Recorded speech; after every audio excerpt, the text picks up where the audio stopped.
Philosophic inquiry number 1. One of 2 philosophic inquiries you're going to write this semester. Really important assignment. It's what we're going to be working on this week. And so here I want to go over this assignment, how to complete it successfully, kind of what I'm looking for, and maybe point out some tips and tricks for you to kind of think about to help you complete it successfully. So the first thing you want to do is you want to make sure you got a copy of this file in your hands. And there's a couple of ways you can do that. I put a link to it in thought primer number 3.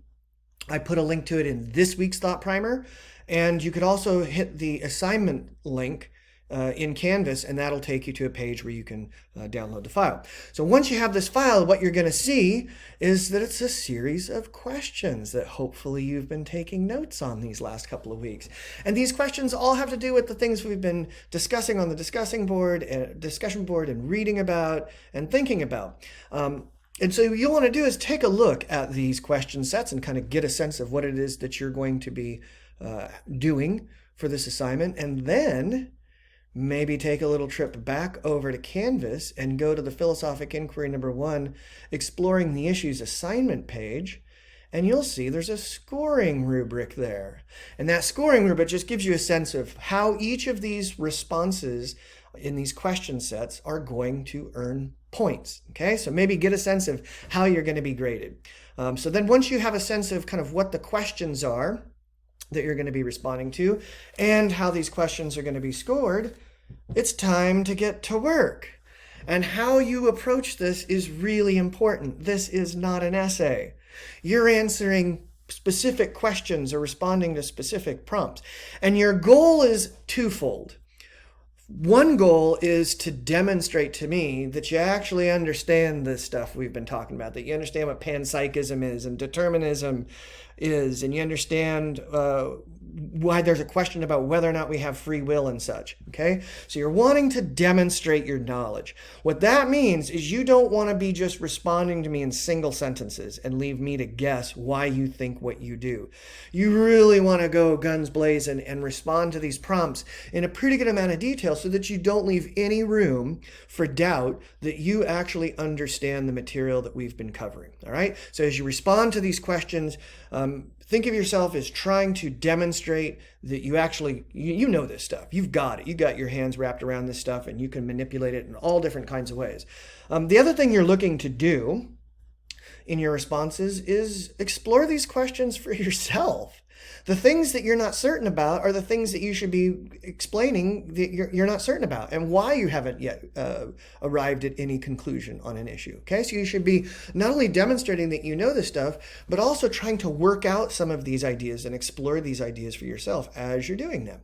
One thing to keep in mind, and you'll notice this on the scoring guide, is that you get points for citing some of the sources that we have been reading in your responses here. So you get points for quoting from the things that we've been reading. So hopefully you've been keeping track of important ideas in our readings week to week, and now you can use those ideas in your responses to Philosophic Inquiry number 1. Now, couple things to keep in mind. I've said this before, I really mean it, and it's very important. I don't care what you think. I care that you understand the material. I care that you know what you're talking about. And I'm very interested in how you come to the conclusions that you do. But I'm not interested, or that's the wrong way to say it, I'm not invested in whether or not you like a particular theory or you have a particular position on an issue.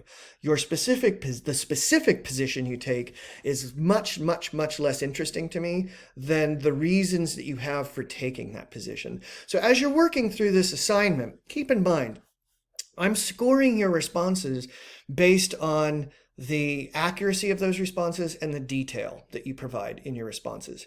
I'm not in any way, shape, or form judging the specific conclusions or positions or opinions that you have, okay? So I know that can be super annoying when you have a teacher who really makes clear that they want you to think a particular way, and that they want you to, in your written work, kind of parrot back to them their own worldview. And I ain't looking for that from you. I don't need you to parrot my worldview for me to feel confident in my worldview. I want you to have your own worldview, and I want to know what it is, and I want to know why it is what it is. It's interesting to me, okay? So you're being judged on the accuracy and the detail of your responses, not on the specific positions that you take. All right, so once you've got this whole thing filled out, and I'm imagining for these 5 question sets, you're looking at writing probably around 4 pages or so.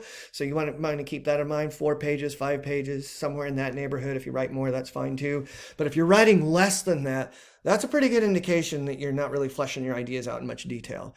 So shoot for that. Once you've got this thing whipped out and you've proofread it so that there's no silly errors in there. I make them all the time, so do you, but it's always good when we can get rid of them before we're submitting stuff. You'll go back to the Philosophic Inquiry #1 assignment page, and you can upload your assignment right there. And then it comes to me, and I'll score it, and I'll comment on all your responses, and I'll send it back your way. All right, so if questions come up this week as you're working on this, just shoot me an email, and I will try to help you work out whatever difficulty you've encountered. All right, good luck. You're going to do great on this.